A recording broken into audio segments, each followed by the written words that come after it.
Welcome. Today, the title of the day is Thinking and Researching from Where We Stand, Embodiment and Direct Experience in Science Making. And so some of the questions out of which this day grew were questions like, what problems do we encounter in the dominant models of epistemology? How can we deal constructively with the pull of reductionism, which we heard a little bit about yesterday? What alternatives exist or might we invent to such models? What role does direct experience play in meaning making, and how might it anchor more ethical ways of living? What is the current state of neurophenomenological research? How can we hold the tension between complementary perspectives in research, the subjective and the objective, the operational, the symbolic, while maintaining a reflexive scientific attitude? And can a more integrated science find space within traditional academic settings, and what new narratives would need to support it?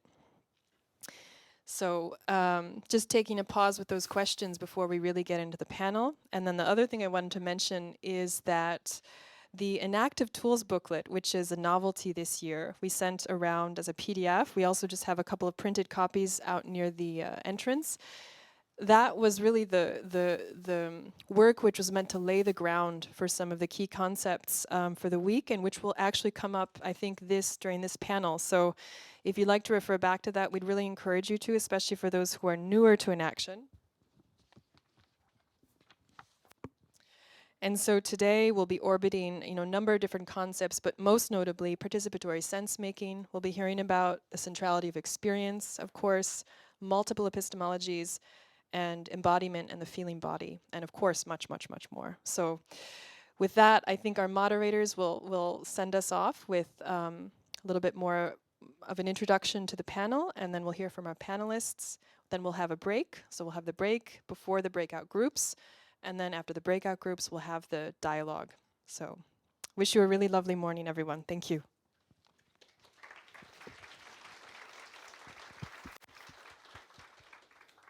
So I'm very grateful to co-moderate this morning's session with Catherine Bastien-Ventura. But before we get into more talking, let's give a moment to Raphaële to lead us in a moment of contemplation. Thank you. So maybe if you wish, you can stand up for this moment. Sorry. Okay, so it's our second day here. We already have this first day very rich yesterday. And to start this second day, I would like to invite you to first feel your presence in this room, now, here and now, for some seconds. And then maybe put your attention to, well, the reason you're here, because I think we all come for some reason. We're all together. We know we are here because we are interested in the enactive thinking, so we are looking for something. We are wishing to be together, and there is this togetherness, like a commune endeavor. But also we each come from a different background, so we have our own story and our own quest through this enactive thinking. So I would like you maybe to take a couple of minutes to concentrate on the reason for you to be here, how it resonates today, how maybe the room resonate, the space here resonate with your motivation to be here, and how also the presence of the others is resonating with your motivation. And since we're here since yesterday, maybe you can feel that this motivation is transforming, is getting altered, so maybe enriched, or maybe you feel a doubt or confirmation. So just take a little moment to feel how this motivation feels, and also maybe evaluates.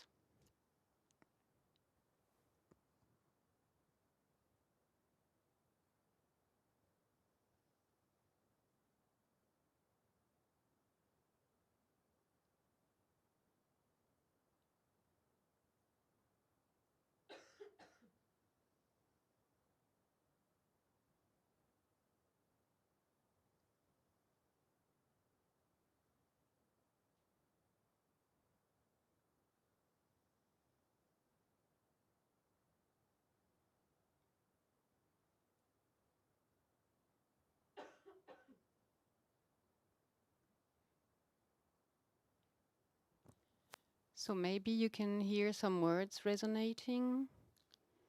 Maybe those words are not the same as yesterday. Maybe they won't be the same tomorrow. Or maybe you have also mental images popping up.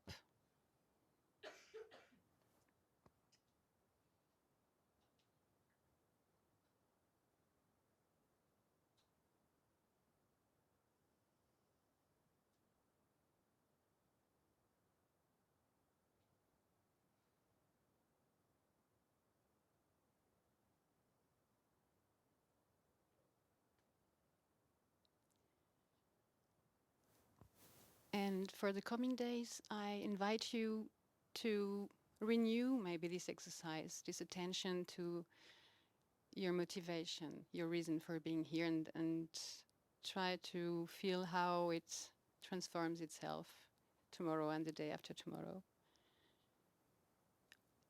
And now I invite you maybe to take a big breath in and out.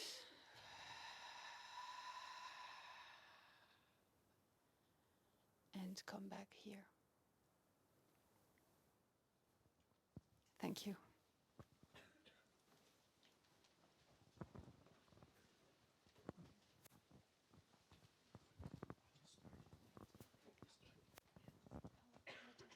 Not yet.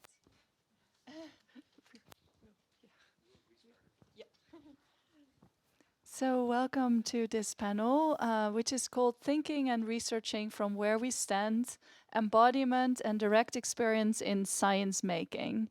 So yesterday we talked about a lot of problems in science, but is there a solution? How can we move forward? So today we hear about some ideas for bringing direct experience, lived experience into scientific inquiry, about making science more participatory. And also, very importantly, the speakers will show that rather than choosing between either the objective approach, we talked a lot about the model of physics and objective data and letting the data tell us something, or purely the subjective, I think a lot of the speakers will invite us to engage in a dance between the objective and subjective and letting them speak to each other. And also, I just heard this morning that they will also share some interesting tidbits about the history of Mind and Life Europe. So I think it will be a delightful morning with a stellar cast of speakers. We'll start off with Thompson, then we have Dunne, followed by Saron, and finally Hanne de Jaegher. So I think it will be a really brilliant set of speakers, and they will also, just like yesterday, they will introduce themselves. So without further ado, I would like to give the word to Evan. So thanks a lot. Thank you very much. This is our timer, in case you're wondering, so we try to keep track of where we are. So I just want to start by thanking the Mind and Life team and the team here at GOMDE and all of you. It's really a special opportunity to be with you here, and it actually makes me quite nervous. I realized as I was standing here, I could feel my heart beating and feeling a little lightheaded. There's the jet lag factor as well, 9 hours from Vancouver. But the reason I feel nervous is because this place and this event reminds me very much of my childhood and my teenage years. So it has a family feeling to me. which is to say, at an academic conference, I can hide behind my philosophy arguments. You know, I'm a philosopher, so I do a lot of philosophy conferences. I can hide behind that. Can't really do that here. This is, you know, here I am. So it's personal in a familial way, and that brings up a lot of things for me. And so some of that I wanted to actually share with you. So I am reminded of my upbringing. If we have the first image, please. There's some pictures to show you. Very good. I'm going to actually stand. I find it easier to talk while I'm standing. So I grew up in an organization founded by my parents called the Lindisfarne Association. And this is an image of a digital archive of many of the talks that were given at Lindisfarne conferences, which were events very much like this one. So I just want to read to you what it says below the image there. It says, in 1972, William Irwin Thompson, my father, founded the Lindisfarne Association as an alternative way for the humanities to develop in a scientific and technical civilization. Lindisfarne became an association of scientists, artists, scholars, and contemplatives devoted to the study and realization of a new planetary culture. Lindisfarne began its activities in Southampton, New York in 1973, then moved to Manhattan in 1976, and finally in 1979 to Crestone, Colorado, where today the Lindisfarne Fellows House, the Lindisfarne Chapel, and the Lindisfarne Mountain Retreat are under the ownership and management of the Crestone Mountain Zen Center. So this is a picture of something that no longer exists. So this is an image of transience and impermanence in terms of my own experience. This was the place in Southampton where these Lindisfarne conferences, yes, next image, please. Sorry about that. Where the Lindisfarne conferences took place. There was a central lodge and a number of cabins, and people would gather exactly as we've all done here, and there would be lectures and artistic performances and contemplative practice. Lindisfarne was also an intentional community, so when there weren't conferences, there was a residential community with a contemplative practice, different people practicing different forms of meditation or contemplation. Also engaged in study together and gardening and 1970s communal living with all that entailed. This is the place where we lived in New York City, in Manhattan. This is the corner of 6th Avenue and 20th Street. An image, sorry, yeah, next image, right? An image on the left from how it was then in the 1970s when I lived there and how it is now. This is the Church of the Holy Communion. Was known for being the Limelight disco club in the early 80s after we lived there, so some of you may be familiar with that cultural reference point. This is a picture of, on the left, Gregory Bateson, my dad in the middle, and then Francisco Varela. And on to his side, the quantum physicist David Finkelstein. So if you're a physicist, you might know something about his work. And this was at an event called the Mind in Nature Conference when Gregory Bateson was working on his book, Mind in Nature. And this is when I first met Francisco Varela. So of course, there's a whole story of all the work we did together afterwards. But this was when I first met Francisco. He came to this event. I should also say that Cliff came to one of these conferences. I met Cliff when he would have been 18 and I would have been 12. 12, I was 20, okay. Okay. So Lindisfarne is an ancestor to Mind and Life Europe. And it's particularly an ancestor through the concrete being of Francisco.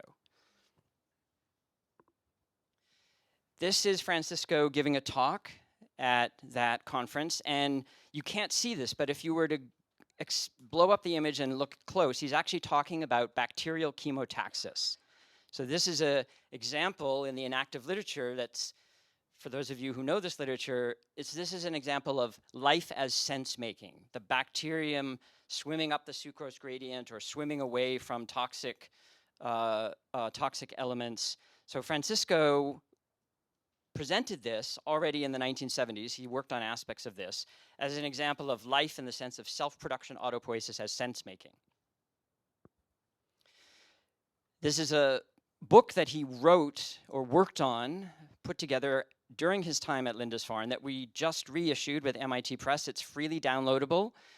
and it's got a foreword by Amy, and it's edited and annotated by Ezekiel Di Paolo and myself. So it's a reissue of a very hard to find 1979 book with all sorts of annotations relating Francisco's ideas to current work in cognitive science, and particularly in the enactive orientation. Now, this is the last image I want to show you. This was a meeting that happened here in Austria, in Alpbach. So Alpbach is what, southwest of here, I think? About maybe 2 or 3 hour drive. And this is when Francisco first met the Dalai Lama.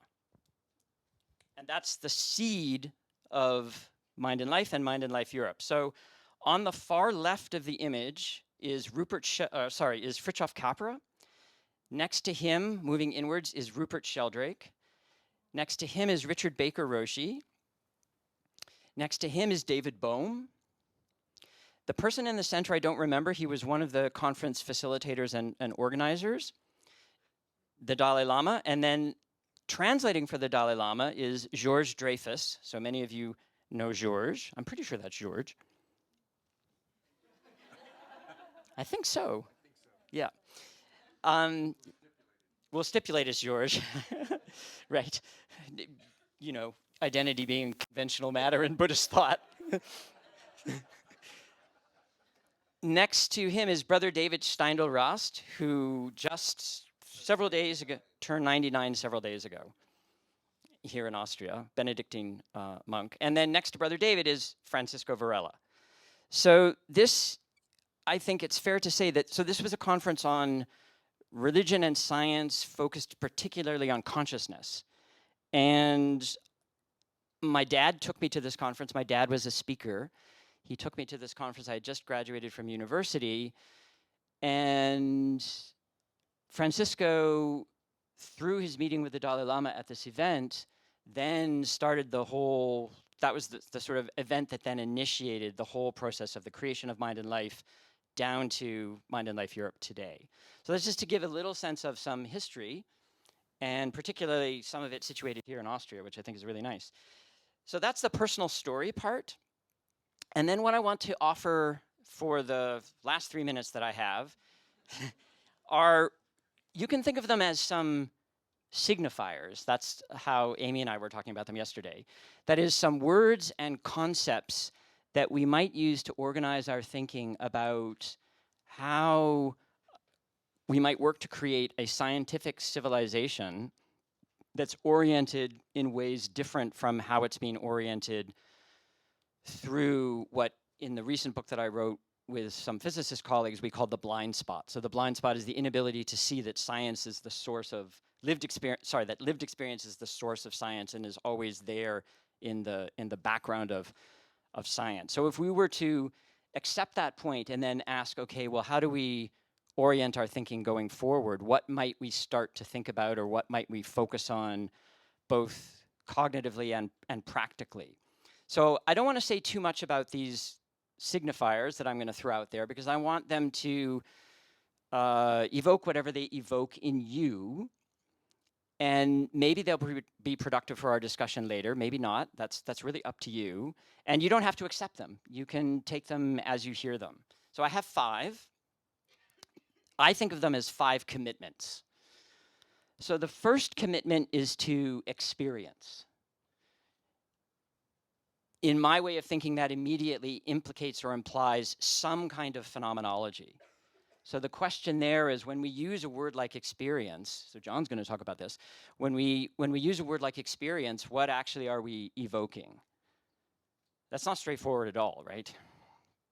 So that's first, a commitment to experience. A second is a commitment to relationship. By relationship, I mean interpersonal relationship. I also mean relationship with the more than human world. I mean relationship that relates sentient beings, that relates us to the ecosphere, the biosphere. But I also mean relationship in the sense of relations, patterns, networks in which we figure and in which we participate. And then third, interdependence. So interdependence, for me, is the idea that we start always, or we find ourselves always in relationship. So it's not as if we have separate things that we somehow then, that have no sort of relationship to each other than just external situatedness that somehow brings them into juxtaposition. It's rather that we find ourselves in relationship, in relations, in patterns, networks that interdepend on each other in complex ways, and we individuate out of them what we call things, what we call entities. So in more philosophical language, you might say processes and relations first, entities and properties second, as abstractions. And that's very much related to the argument in our book, The Blind Spot. Then the fourth commitment is to contemplation. Now, I don't want to say too much about that word because maybe to point out its Latin etymology, going actually back to Greek. You could think about, I'm choosing it rather than meditation for particular reasons, but that would be something to discuss, and I'm not going to go into that now. But I'm picking the word contemplation. It has a rich history in Western languages, and how one might then relate it to other traditions with other words like dhyana or samadhi or bhavana. That's a question or something to think about. So to repeat them, experience, relationship, interdependence, contemplation, and then the last one, the fifth one, is love. And I choose that word deliberately. I'm an English speaker. It's an Anglo-Saxon word. There are words in other languages, but in English that has a particular resonance, and its semantic field is very rich. It covers a number of things, some of them quite problematic. But when I use the word, what I really am thinking of is care and commitment and devotion. So I'll stop there and let those ideas sit with you, and pass the microphone with, oh, look at my time, isn't it amazing? With a full minute that you get to use. I'm a minute over. I took a minute from you. Yes. So, thank you, Edmund. It's so great to see you again. I haven't seen you in a long time, and it's in fact great to see a lot of people that I have known for a long time here together again. I'll keep my bio bit rather shorter, I guess, but also try to connect it directly to Mind and Life, and especially Mind and Life Europe. I got involved first in Mind and Life in 2004, 5, and actually Evan and I spent a lot of time together with the original, and Cliff too, the original Summer Research Institute, and worked, I think, on 5 different ones and co-chaired, I think, most of those, maybe.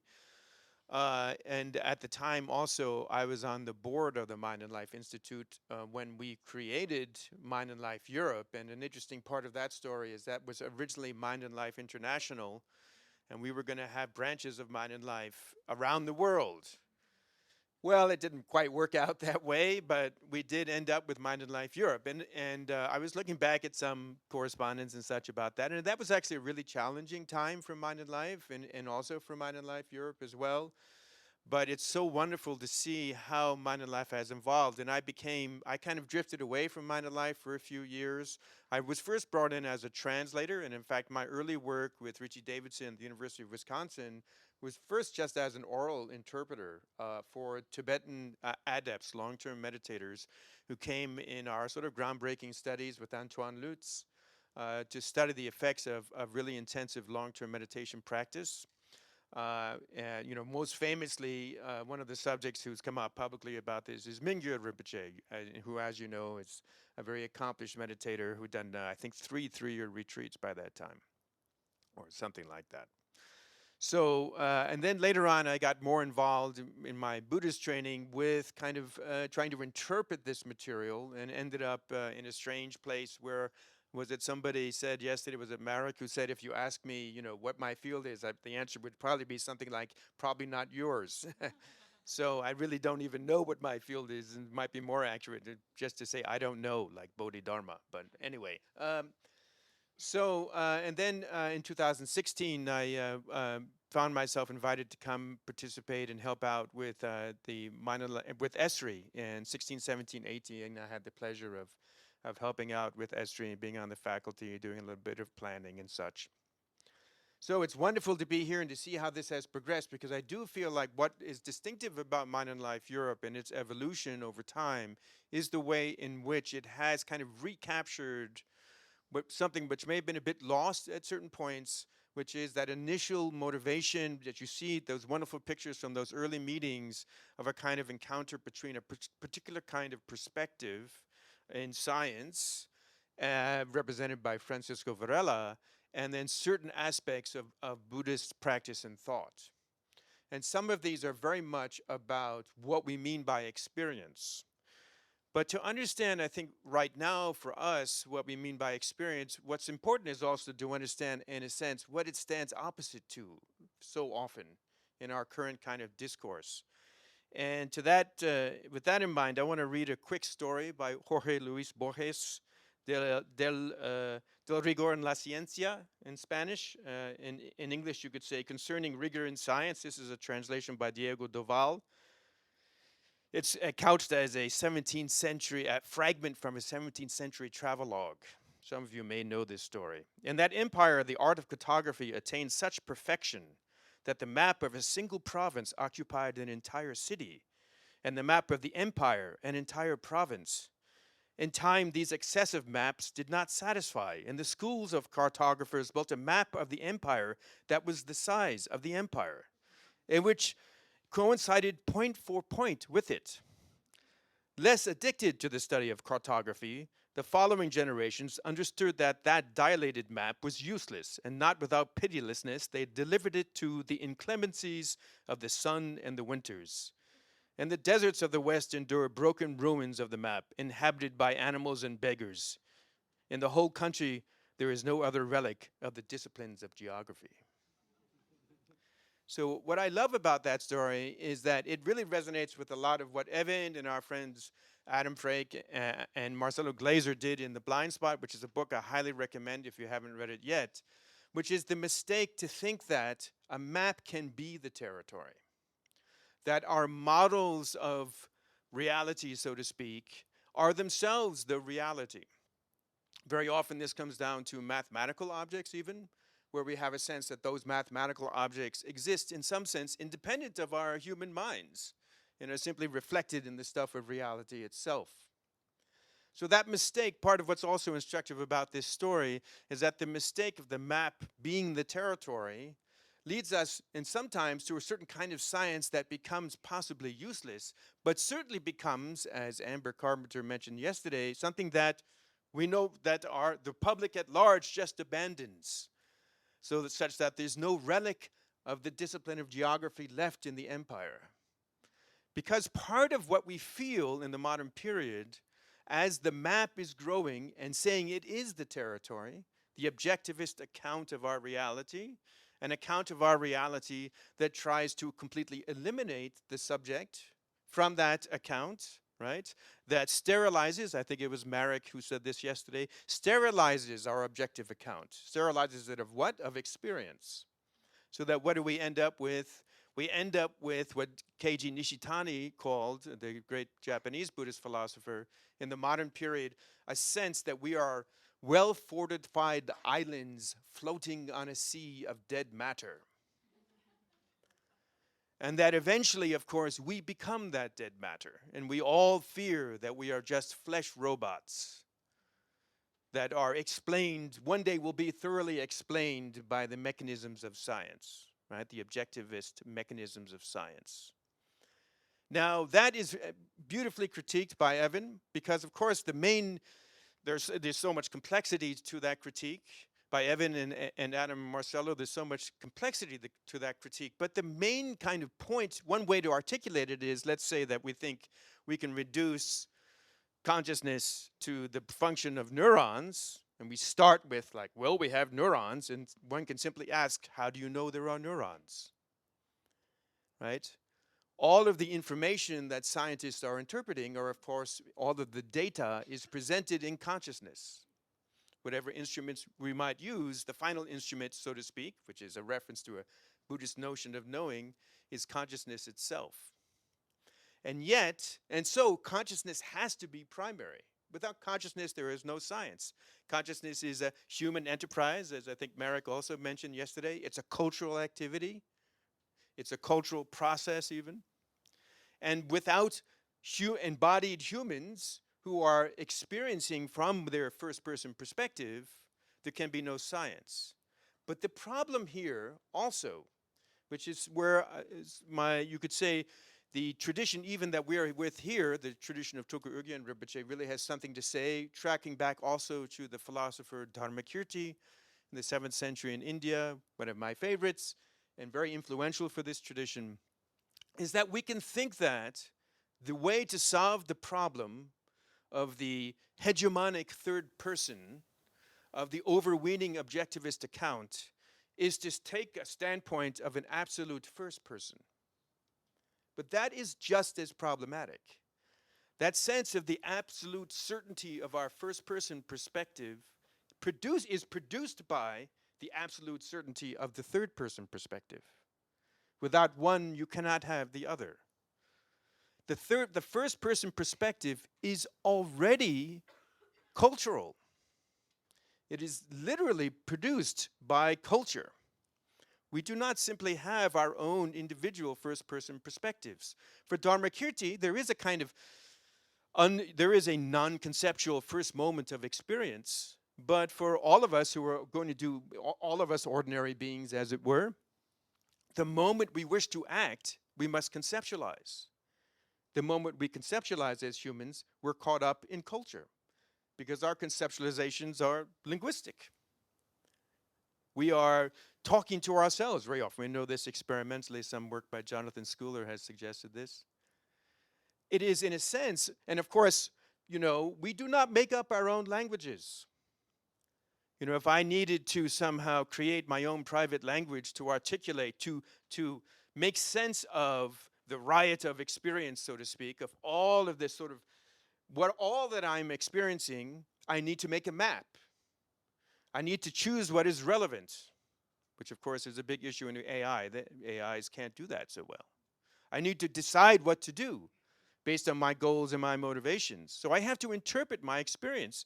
And I use concepts I've learned from other humans, especially linguistic concepts. If I had to make up that myself, it'd be like, you know, Evan would tell me, what are you going to do today? And I'd say, I'm going to be Did you get that? I'm going to like, no, not going to work. The first person is not an absolute standpoint of certainty. Especially because the first person that we're talking about is a first person that's trying to model the world. Now, does that mean that there's nothing we can say that about the first person that is some kind of a ground? Well, in this tradition, the way we refer to that ground is in Tibetan is, and this is a tradition, what we call a non-dual style, that is a combination of Mahamudra and Dzogchen, the great perfection, and the great seal.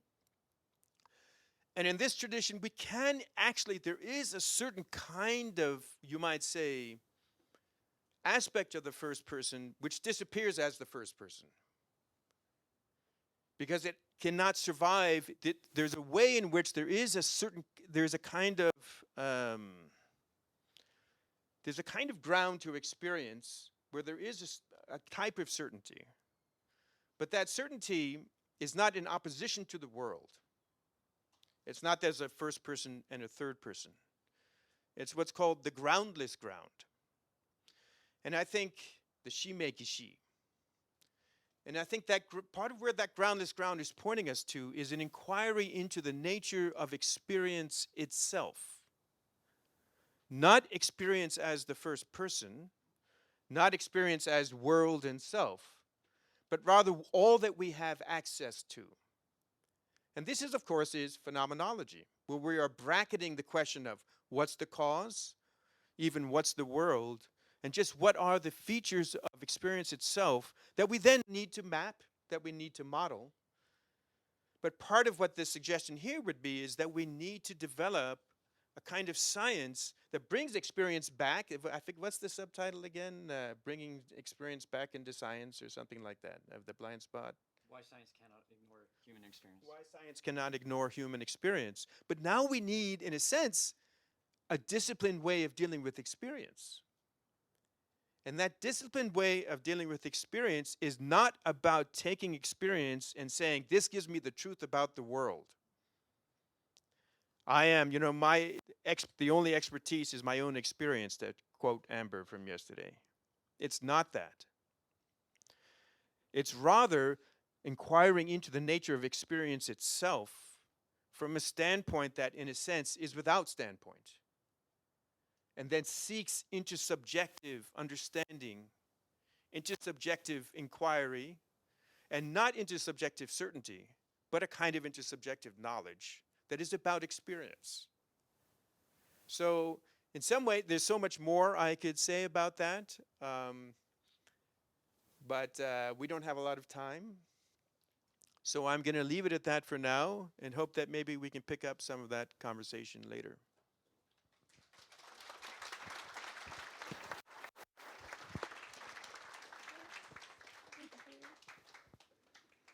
So we'll have another very short contemplative moment. So I invite you again to stand up, sorry. Okay. So the idea now, I think, is to just integrate maybe, or let's circulate what we've been hearing, and then to settle down and put your attention on the atmosphere in your inner space, in your body. What does it feel like? The energy circulating in the whole body and through the body.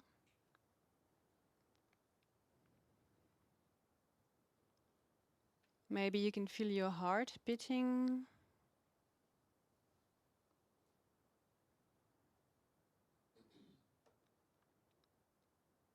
All your cells are just living their life.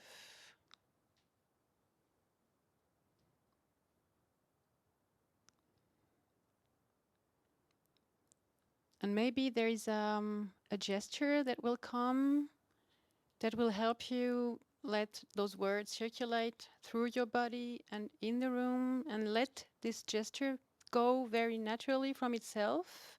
That helps you to let those words and those ideas circulate through the body, inside and to the outside, so that all those ideas and concepts also have space in the body and really through every little cell of your body, and let them go.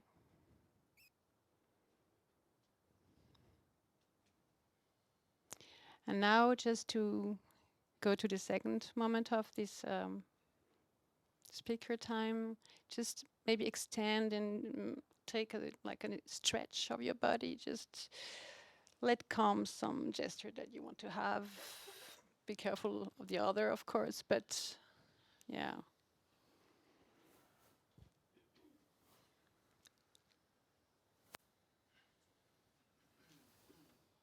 Okay, so we gather together again and just sit down. Thank you. Okay, thank you so much, Raphaële. And then we'll continue with Cliff.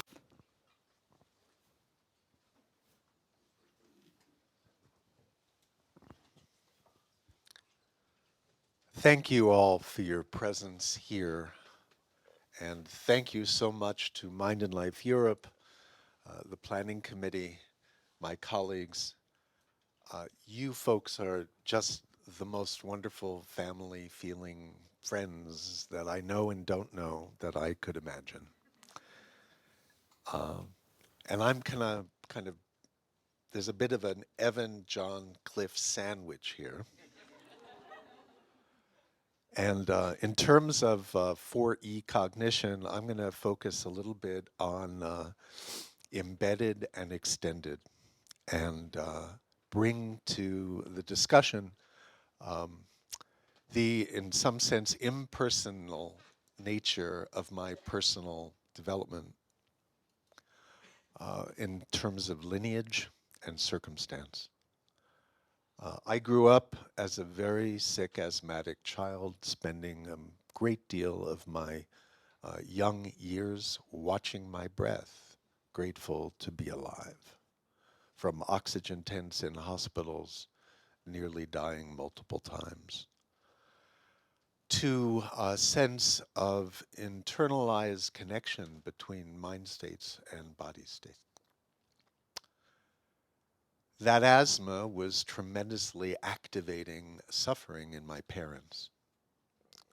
And there became 2 children in the house, Cliff and his health. Part of that anxiety came from roots before my birth. 5 months before I was born, my father's brother committed suicide at Psychiatric Institute, having been given neurotoxic drugs as part of MK Ultra.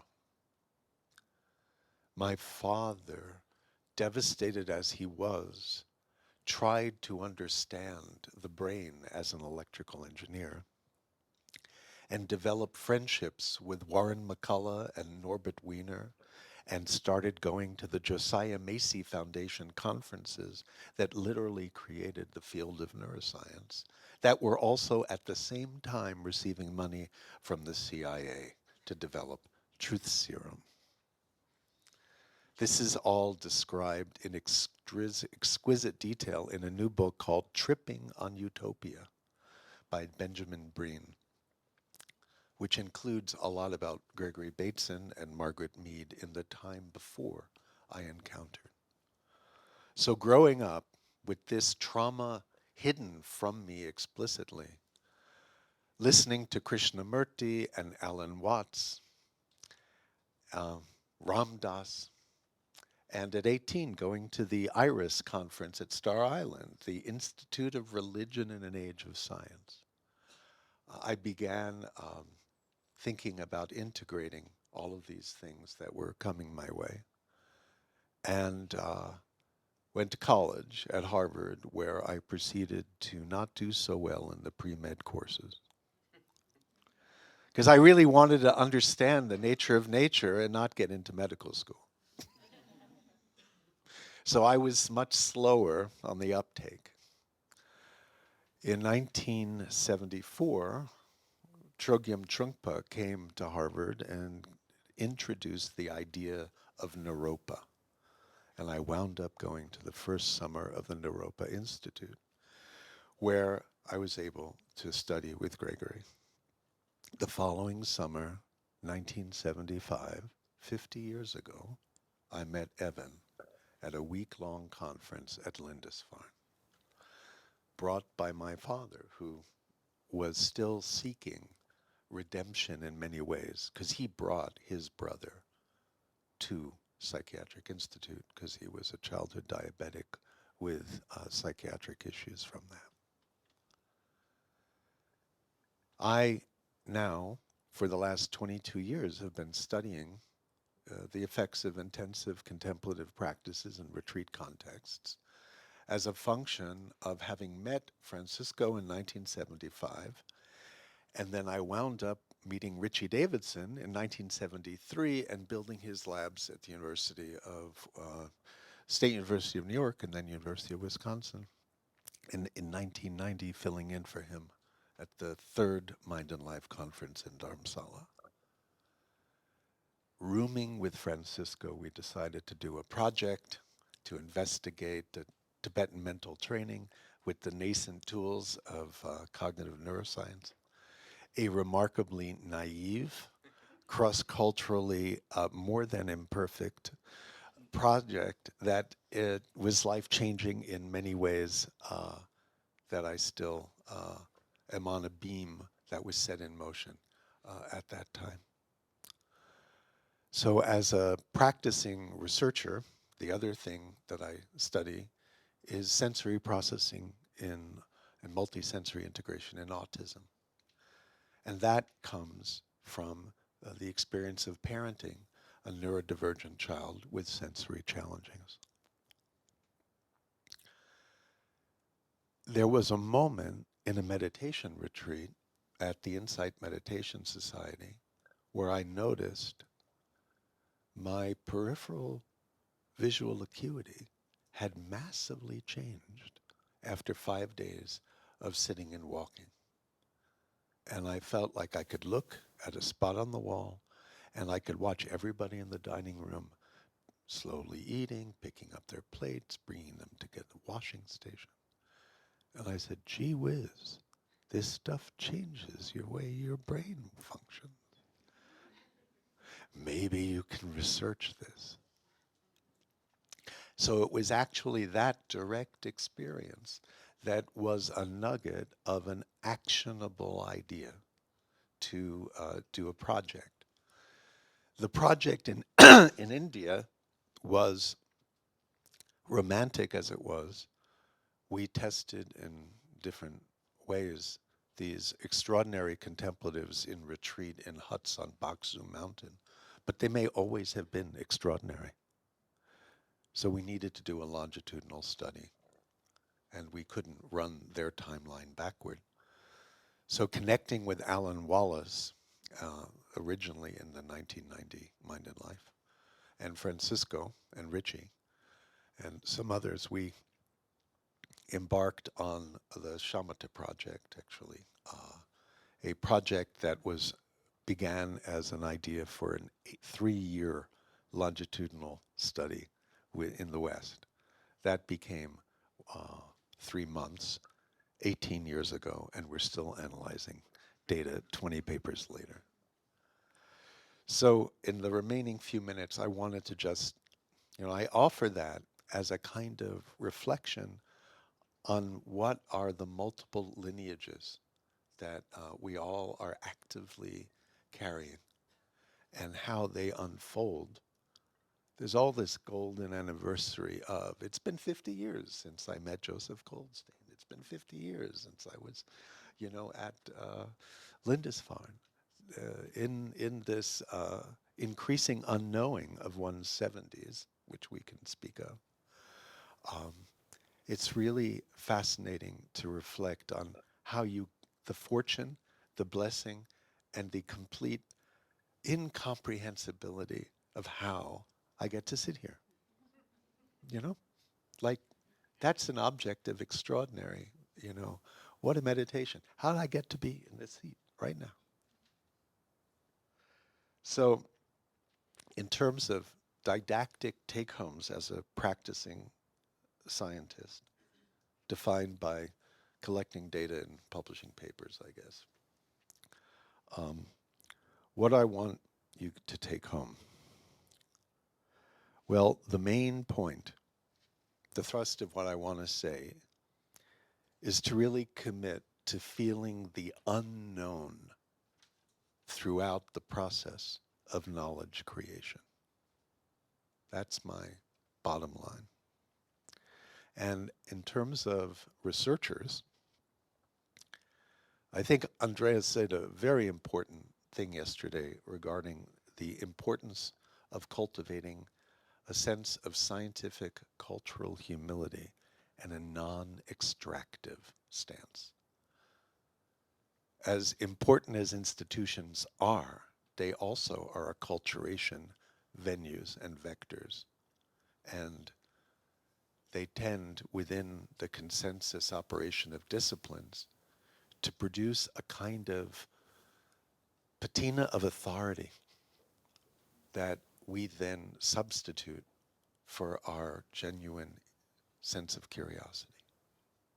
And I think it's really important to shift from collecting data from research participants to engaging in a collaborative dance, no matter what the physical context, which could be undergraduates for credit coming into a lab or monks on a mountain. Second point is the acute importance of communicating profoundly the variability of our data because of the machinery of extraction of bullet points, elevator speeches, sound bites, findings within the field of contemplative science become facts. There's a really important paper called Mind the Hype that was published in Perspectives in Psychological Science in 2018. It has 2,049 citations, which is really helpful, I think. As part of communicating that variability in our lab, we created an R Shiny app. Quinn Conklin and others have made it possible for us to give the public the raw data, de-identified raw data of 34 different longitudinal self-report constructs, and people can kind of make Harry Potter figures of creating scatter plots on the fly, looking at all these different constructs and seeing how they relate or don't relate to each other. So that's one practical thing that we've done. And then finally, in the last few seconds, I think it's really important to build upon the critiques of much of contemplative science work from David McMahon and Evan and others, John, really grappling with the importance of investigating all of the aspects of meaning making that arise in a research context: social, religious, ethical, spatial, and also considering aspects of the trainings that may not have anything to do with meditation instructions per se, but are actual byproducts of the behavioral modifications of engaging, like sitting down on a cushion for an agreed amount of time, is a training in response inhibition. Qua response, it's just like, okay, till the timer goes off. I'm already out of time. I'm agreeing to talk. The same goes with sitting. Paul Grossman and I came up with a phrase for this. We called it the Tuchis effect. So there are these perennial issues, and the critiques are freely available. But to grapple with those critiques is work of the next generation. Thank you very much.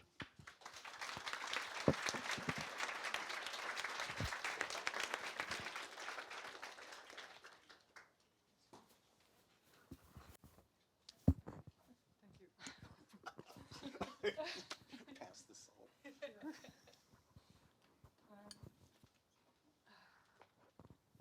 I'm going to sit down on the ground for many different reasons.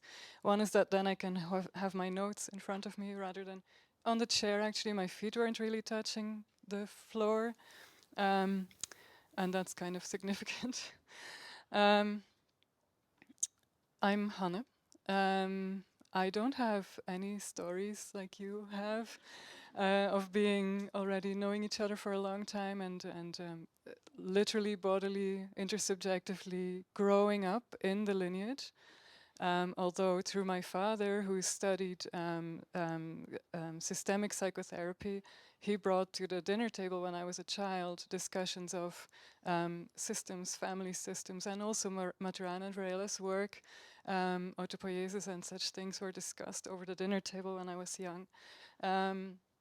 That's part of my history and lineage in a way. I mean, so that makes a link actually as linguistic bodies, which I've written about together with Ezequiel Di Paolo and Elena Cuffari. So what I'm doing here in this moment is to be, in a way, a linguistic body, and things stream through me, words, as you've also mentioned, words, ways of speaking, not just actually words. Marieke mentioned yesterday that we need to change vocabularies. in order to investigate and be these kinds of scientists who actually connect, who know in connection. We do that as linguistic bodies, and we don't only change vocabularies or words, which can be still understood as fixed singular things that we relate to as kind of fixed vocabulary. Learning Latin or German in school, vocabularies are kind of fixed in place. But linguistic bodies, which we all are, move through language, and language moves through us. And so as we speak, things change, and we contribute to change. We contribute to knowing in connection. Um, sorry, I would like to have this in front of me, actually. I'm sorry. That would be, yeah. I change what I'm doing the whole time. Anyway, as linguistic bodies, we move through language and we change. We contribute to change. We contribute to how we coordinate movements and ways we understand with each other by speaking. And so participating in an event like this, learning different ways of speaking, participating and making these different ways of speaking is how we change knowing in connection. And so I'm a philosopher and a cognitive scientist, which I worked long to become that, and it's still in becoming. But also, some of the things I learned were, for instance, when I was young, I always thought that I had to have something perfect in my head before I could speak. And this was when I was learning German, for instance. I wanted to have the perfect sentence and then speak it, and then somehow communication would still happen after that. Or if I had to give a presentation in school, I needed to perfectly have it in my mind or on my piece of paper and then speak it. And that made me actually very nervous. And I think, so I was in a way a cognitivist as a child, because of course I grew up in a culture where that way of thinking is how we do things and how we speak. And it's this cognitive science, what we do in cognitive science is also how we live our lives, because that way of speaking determines us or co-determines us. But then I grew up and became a philosopher and an activist. And then I had to let go of that, having things perfectly in my head and then speaking, which I never, of course, even did. Anyway, that's a way of growing up and learning about becoming and co-becoming and knowing in connection. And so some of the things I've done in my work together with many other people, some of whom are here, is to think about knowing and becoming and how we can do some of the things that have been mentioned before by Cliff just now, and by Evan and by John, and also by Marieke and Andreas yesterday.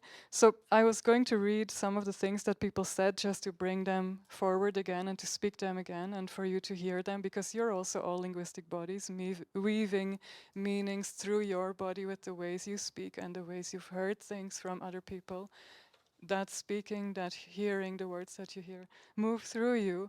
And so some of the things that were said yesterday were, Amy mentioned rubbing and welcoming practices, and third things that emerged between us. Andreas mentioned something about from an in-between space, which I think is an in-between space between subject when we maybe speak one-to-one, from knowing each other, from understanding each other and interacting with each other in close relationships, we move to other spaces of understanding each other more widely, more further away as well, and understand those. So the intimate knowing of each other, the intimate relating to each other, which is a tensionful thing that we do, relating ourselves as we are and as we are becoming intimately our own selves with our own understandings, meeting someone else who is different from us, and the tensions that are inherent in that help us understand something of the wider world. And actually I think most of what we do as scientists and as knowing is based on the intimate intersubjective relations that we have. The tensions in that of being yourself and knowing another or the world, which is at the same time different than you, as in relation with you, and also in a sense made of the same cloth. That is also what we do as scientists. And I think the enactive approach, as it has been developed through what Varela called participatory epistemology, and when he spoke about being not one and not two, and understanding one and two, and having being able to hold two while being one. All of that are the movements we move through as human beings in understanding each other, but also these are the movements which I think we can move through as scientists when we are understanding our research object or our research subject, because they are not in relation with us. And so what we've done is to think about knowing, and in particular social cognition, as participatory sense making. So participatory sense making has two fundamental pillars. One of them is that each individual is each individual participating in a social interaction is maintaining themselves on different levels of identity. We are needing to maintain a metabolic identity, and for that we need to get food and avoid poison. So this, very quickly, to put it very briefly, means that certain things are relevant for us and we go to them, we need them, we bring them into our body, and other things we need to avoid. And so that puts a certain perspective on the world of what things are meaningful or significant to us. And we move through the world in that way, in the identities that we are maintaining. And so as such individuals, we also encounter other people who have similar and different needs in their particular bodies that they are, their very specific, concrete bodies that they are.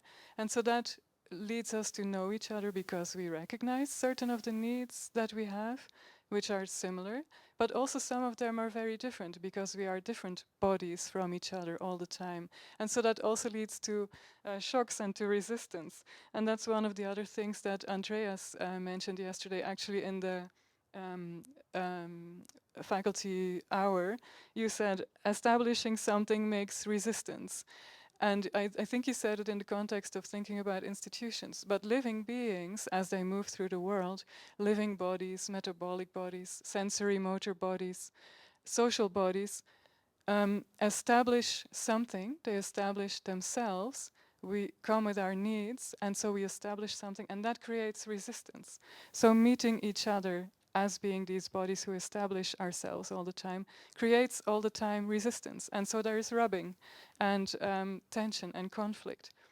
And so I think when we think about knowing as scientists and as understanding the world, investigating, what we do is we deal also with these resistances, and they make us as scientists as well, and they make what we encounter. So to give you a practical example of that, when we research autism, for instance, as psychology and medical science has researched autism for a long time, the idea was that autistic people, and the diagnostic manual still says that, autistic people have difficulties communicating and interacting. But the idea behind that was that autistic people have problems in the brain related to a theory of mind, and that makes it so that they have difficulties interacting. So there's a strong theoretical grid or component that was thought out by psychologists who were perhaps not so much in relation with autistic people while they were thinking of this, and then put it on autistic people and determined them as being people who cannot interact very well. And that is what autism is characterized as. But in doing that, in effect, you make it the case that autistic people cannot interact very well because you have conceived them in that way without much interaction, without much knowing of how autistic people actually interact and make sense of each other. And that is one of the things that I think is perhaps different in the crisis that we are in today, that we are more and more aware of that these kinds of differences and yet relating with each other are ongoing and are mattering. And what is happening, for instance, in autism research is that more and more autistic people are not only contributing to the conversation about autism, but leading research programs, building theories, speaking, not just speaking better with scientists who are investigating autism, but determining the way science about autism is happening. And so that is a way in which presence of difference, which is also something that Marieke mentioned, we need to understand each other through and across and as multiple voices, not to generate a universal theory about something that then overdetermines what we are thinking about, but rather because the multiple voices and us as scientists relating to it makes us understand more different things, and we can have principles for that from the enactive approach, from the living logic of having needs and constraints of how we can encounter the world, and then how we do that in relation. And that gives me 20 more seconds. We can count down, and I'll leave it there. More to be said, but yeah.